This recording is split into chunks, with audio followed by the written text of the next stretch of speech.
Better Call Saul has gotten a lot of praise. It's among the best TV series ever, and perhaps even manages to surpass its parent series in a lot of aspects.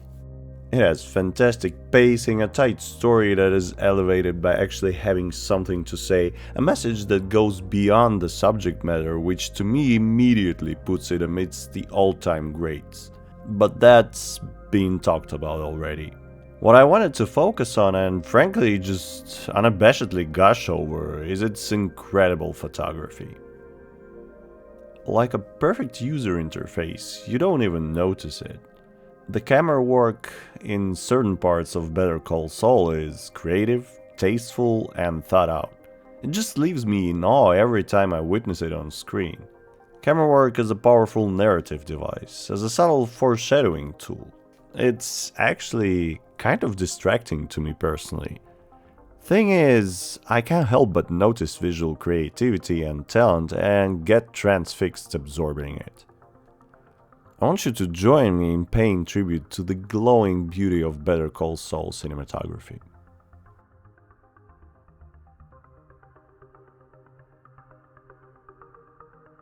It might take you a while. You may even go through the entire thing without even spotting it, but your brain certainly will. It's not just academic framing and shot composition, although it's pretty much a textbook example of how to come up with great looking shots. Now, quite a few of them are traditional moves that were used 100 times before. But why change something that works? It's also about how photography can support and enhance storytelling, to the point of taking over. Set the mood just right and tell you so much without ever uttering a single word.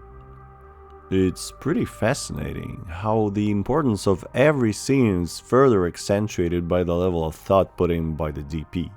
Even the intro itself portrays the character and his state with confident strokes. We start off janky and tasteless and finish just broken. If you haven't yet seen Better Call Saul, I don't go into spoilers, but I'm gonna discuss somewhat random shots from different episodes from different seasons. Some of them are really impressively striking and might stay with you, whether it's humor, dread, or just reflection.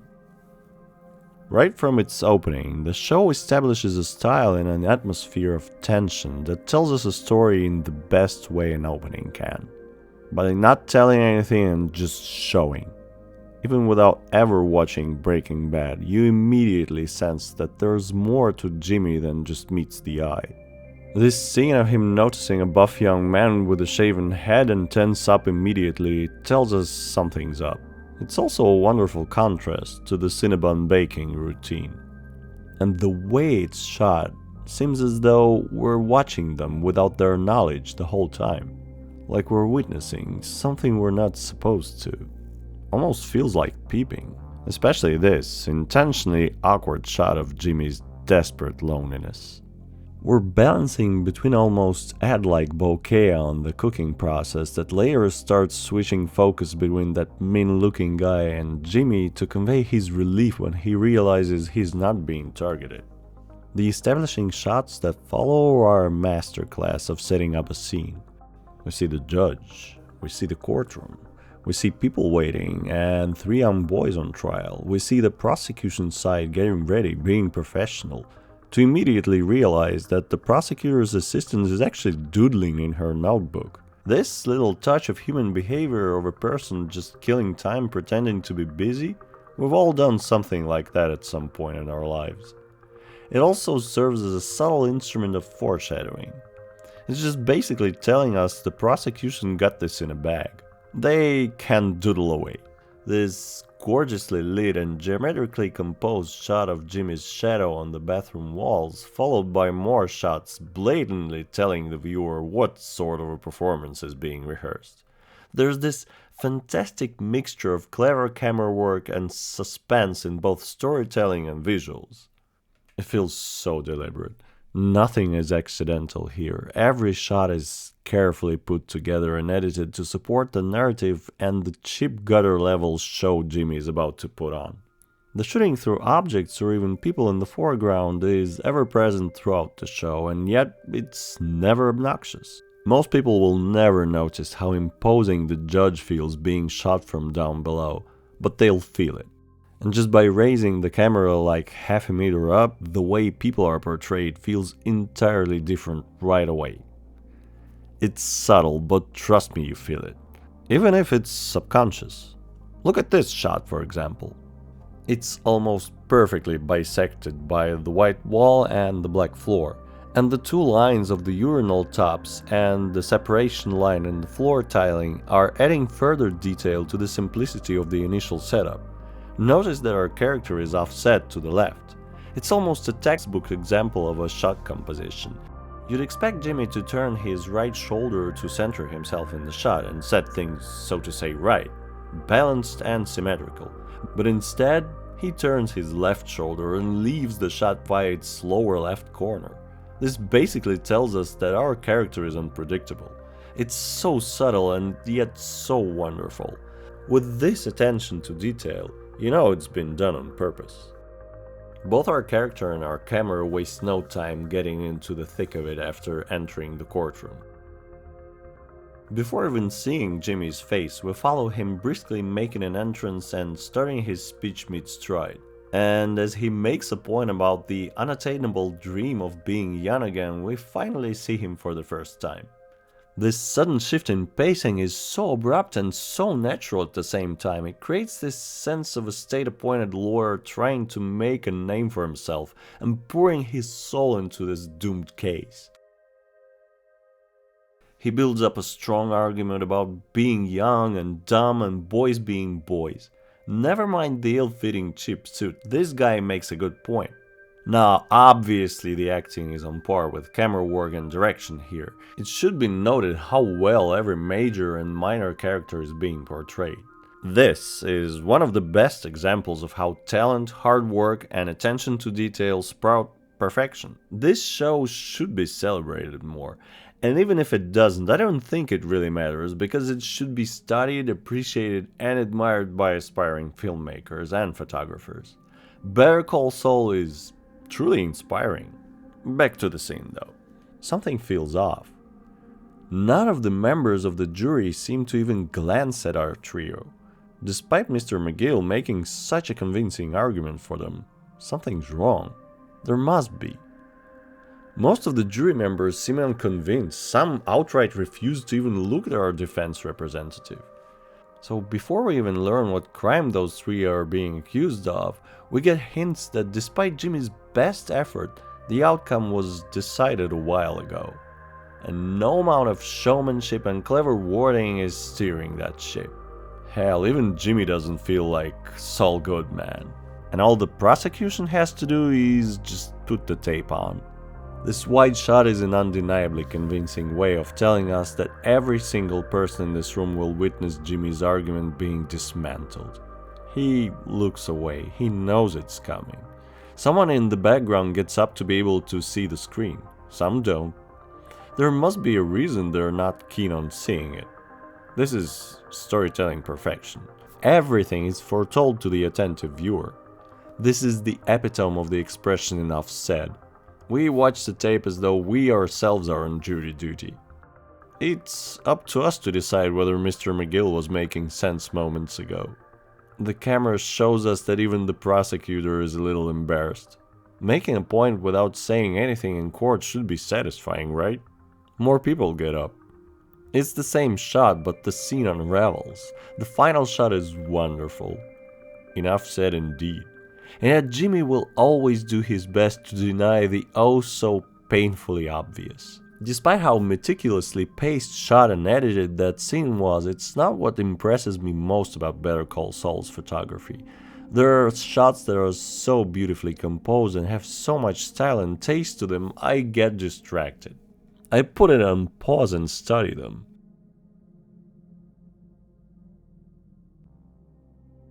Some are just classic stuff. Solid. Sometimes it's just a great contrast of Jimmy's perspective versus reality and how other people see it. But some are just above and beyond. You might come to appreciate them over time. Others are just striking right away. I mean, this shot alone is just such a flawless allegory to the whole theme of the show. Even this action shot, camera placement is just so good here. The wheel on the left is tightly clasped by the corner without ever touching it. The height is just right to fit the chased car and the 1/3 horizon split. The whole shot looks dynamic even as a still.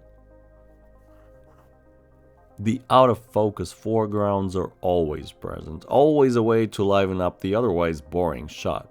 And then the whole scene sinks. Literally, just like Mr. McGill's heart. Even location shots can feel tight. There's barely any room for the objects to breathe. And that's so by design. Because tension is ever present. Take this one as a quick way of saying we're in the middle of nowhere. No one's coming to help.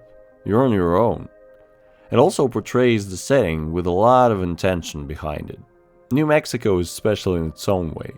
I'm also absolutely in love with how author Albert and his team portray the architecture of Albuquerque. Colton Dietz and Zach Cornfield have done an amazing job scouting these locations, but portraying them so well does their job justice. Whenever there's some geometry or a cool rhythm to show off, the opportunity is never missed. Many of them are self-explanatory. Fate is being decided here. There's a clear sense of things looking up, even if the emotions aren't being outright spelled out for us. You might not notice this awesome cut in this perfectly aligned composition of a set of doors. That's a really cool and subtle floor decoration, by the way. Jimmy goes to the right and the door isn't yet fully closed when he already emerges from the left door with another client. You can't help but love these simple and yet so effective tricks. We first got here via pan and now the camera is fixed, and this awesome editing magic keeps telling us the story of Jimmy doing some good, honest work as a state-appointed attorney. And the only thing that can disrupt this fragile balance is the appearance of Kim. At this point the viewer barely knows her, but her character is being established with immense care. That trend remains there throughout the entire run of the show. An establishing shot in itself sounds boring. How about 2 establishing shots? Make it 3. Even a mundane thing like a cup of coffee turns into a small game of guessing who's gonna drink it. Is it gonna be Jimmy or some cartel member? And some angles are just pure fun. Because why not? It looks interesting. The lower points are pictured in a way that's befitting their magnitude. It might be something frustrating or something really serious or even gruesome. You feel what it's going to be even before finding out in detail. You have a hunch. Hopefully none of us will have a chance to look at the public bathroom from this angle. And some are just reminiscent of a classic movie. Speaking of which, the whole series looks way more cinematic than most of the actual movies that are coming out right now. Sometimes when the mood is upbeat, the rules are followed to a T. Foreground, object, background, far background. Some just make you chuckle right away. And the composition and the color grading chosen for the scenes from the past has this effect of an Edward Hopper painting. Somber. This cool grade of a northeastern past works as a nice contrast to the present warmness of Albuquerque and its surrounding areas. But it gets the old cold treatment too though. I deliberately left out the whole brother dynamic out of this video to this point because this topic deserves a whole chapter exclusively focused on it. There's just too many facets to that jam. It glimmers with ups and downs from both narrative and visual standpoints, sometimes working in unison and sometimes juxtaposed, but always, as before, intentional. Colton Dietz and Zach Cornfield are the only 2 people cast as location scouts. Hats off to you guys once again. You might say, okay, those are some nice angles, some cool silhouette shots, some neat editing tricks. It does stand out as quality work, but what's so special about it? Well, pretty much every episode has a shot that has just so much thought and creativity behind it. It's either technically, stylistically, or visually impressive. Or at the very least, it's fun. It just adds to the enjoyment of the show. Adds another layer to it. Be it the way the shot was set up, its composition, or the way panning, zooms, and focus were thought out. The former is the most impressive to me. Like, look at how many creative symmetrical shots they came up with just in the conference room of HHM. So, the elephant in the room, Chuck and Jimmy. Their whole relationship portrayal is definitely the highlight of the entire show. It wasn't its main theme, but it was definitely one of the major and most tragic ones. Starting off as very atmospheric and conveying a very specific mood, it also stood out as the most cinematic. And over 4 seasons, as their strained relationship devolves, the cinematography around it does the opposite. And that doesn't mean it starts off as a prehistoric amoeba. Chuck is tasteful, educated, sophisticated, and dedicated. Talented, razor sharp, and he's a hard worker. His mind is a beautiful castle, and Chuck is trapped inside. The walls of pride are thick, the weight of his spotless mind is almost unbearable, his sense of justice is painfully acute. That is both his biggest strength and his biggest weakness. And Jimmy's tacky, tasteless, flamboyant, he's over the top and has zero finesse. He cuts corners, he gets bored quickly, but he's also clever. His slimy ways always take Jimmy somewhere no one wants to be, and he never learns his lesson. With the 3rd season, cinematography of the show reaches its peak. Almost every other shot could be framed, and Chuck's house comes out on top. The composition, the angles, the moody lighting, it's the same room, but it feels like the best shots were saved for last. Or Arthur Albert's team just spent enough time there contemplating to outdo themselves more and more. The framing within framing, the painting-like feel could be attributed to the fact that they were chasing a realistic look for a man who denounced electricity, but judging by all the other methods used throughout the series, I feel like there's more to it. And even in plain daylight, the state of this relationship is conveyed without hearing a single word. It's a rivalry, a set of ongoing gripes and old wounds. Occasionally one of them goes on top, but most of the time it's the other one. And very rarely there are moments of just love, brief and bitter. And props to the lighting crew for making it look so natural. Mastering light takes a lot of education, as well as trial and error. Chuck's arc is translated onto screen with such tasteful strokes. In harmony with the actor's performance, the lighting, the dialogue, camera work fits with just utmost perfection. And then all the scenery will melt away, leaving only the character in focus. Because at a certain point in the narrative, only people will matter. Who they are and what they stand for. And their challenges. And what's left afterwards. So the shots just set the mood right for what comes next.